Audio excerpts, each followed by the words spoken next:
నమస్తే అన్న, మీ పేరు? రమణారెడ్డి అన్న. ఎట్లా ఉంది మీ వ్యాపారం? ఇప్పుడు ఆటో వ్యాపారం ఎలా ఉంది? ఇప్పటికే నాశనం అయిపోయింది, ఇంకేమీ లేదు. అది ఎంత వస్తాయి రోజుకి? రోజుగా 600 500 అలాగ వస్తున్నాయి, అంతమించి ఏం రావట్లా. మరి రేపు ఆగస్టు 15 నుంచి ఆ లేడీస్కి ప్రీ బస్ అని చంద్రబాబు గారు అనౌన్స్మెంట్ చేశారు. మరి ఎలా ఉండబోద్ది మీ వ్యాపారం? ఆయన పెట్టానా సచ్చానండి, పెట్టినప్పుడు చూద్దాంలేండి. పెడతారైనా పెట్టరైనా? పెట్టలేరు.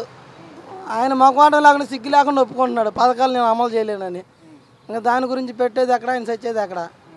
అది మీరు అంతకుముందు వైసీపీ ప్రభుత్వంలో సంవత్సరానికి 10,000 అన్న వాహన మిత్ర కింద పడేవి కదా. మరి ఇప్పుడు ఈ ప్రభుత్వం, కూటమి ప్రభుత్వంలో ఏమీ లేవా? ఉన్న పథకాలు ఏమనండి, ఆయన అన్ని పథకాలు వేసి వెళ్ళాడు.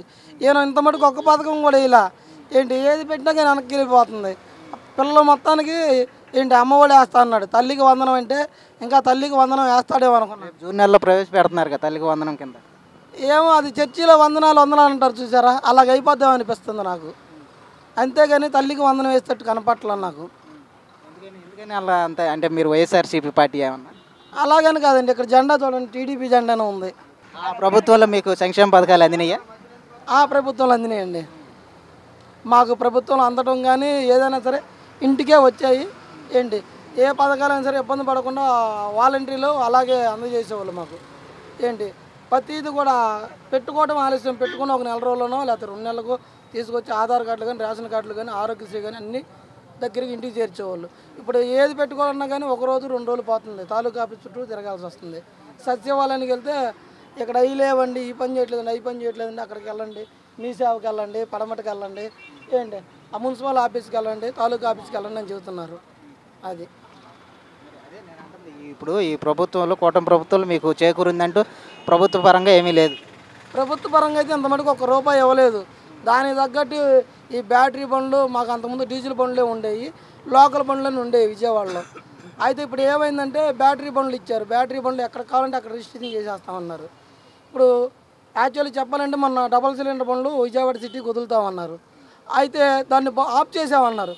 అవి ఆఫ్ చేసినా మాకు ఉపయోగం ఏంటండి? ఇప్పుడు బ్యాటరీ బండ్లు ఎక్కడ కావాలంటే ఏ అడ్రస్ కావాలంటే ఆ అడ్రస్ వదులుతున్నారు. ప్లస్ ఏంటంటే వాళ్ళ ఇష్టం. ఇప్పుడు ఎవరైనా సరే బండి కొనుక్కొని, బ్యాటరీ బండి ఆటో కొనుక్కొని ఎవరు ఇంటికాడ పెట్టుకోరు కదా, వాళ్ళు కూడా జనాలను ఎక్కించుకొని తిప్పుతారు. అయితే వాళ్ళు కూడా అవి కూడా ఆపితే బాగుండని అనిపిస్తుంది నాకైతే. ఏంటి మా అలాంటి లోకల్ బండ్లు విజయవాడ సిటీ దాటి వెళ్ళడానికి మాకు లేదు. ఎటు వెళ్ళినా 2,000 3,000 ఫైన్ వేస్తారు. అది లోకల్ వరకు అన్నారు కదా, లోకల్ వరకు లోకల్ సిటీ బస్సుల్లో ఫ్రీ బస్సులు పెడితే మీకు నష్టం చేకూరుద్దా, లాభం చేకూరుద్దా?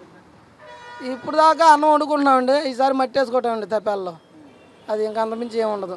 పిల్లలకి ఏం పెట్టాలో కూడా తెలియదు. అది కూటమి ప్రభుత్వంలో మీకు ఆ ఫ్రీ బస్ అనేది పెడితే మట్టుకు ఇబ్బందికరంగానే ఉంటుంది. ఇబ్బందికరమే ఇంక చేసేది ఏం లేదు. ఇప్పుడు దాకా ఏదో ఒక రకంగా ఉంది. ఈ పథకంగా అమలు చేశారనుకోండి, చేతికర్ర ఇచ్చి ముతిపలరాలు కొట్టించుకున్నట్టు ఉంటుంది. ఈ కూటమి ప్రభుత్వానికి అధికారం ఇచ్చి అలాగుంటుంది. చంద్రబాబు గారు మాట్లాడటం ఏంటంటే ఆటో డ్రైవర్లకు కూడా నేను నెలకు 15,000 ఇస్తాను అన్నట్టుగా మాట్లాడారు. అవి మాట్లాడండి, చేతులు దాటి రావు.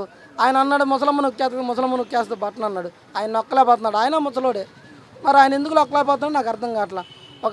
ఒక ఆడ ముసలమ్మ నొక్కేసిద్ది అన్నప్పుడు, మరి ఒక మగోడు ముసలతను 60 70 సంవత్సరాలు వచ్చినాయి, మరి అతనన్నా నొక్కాలిగా బట్టను. అది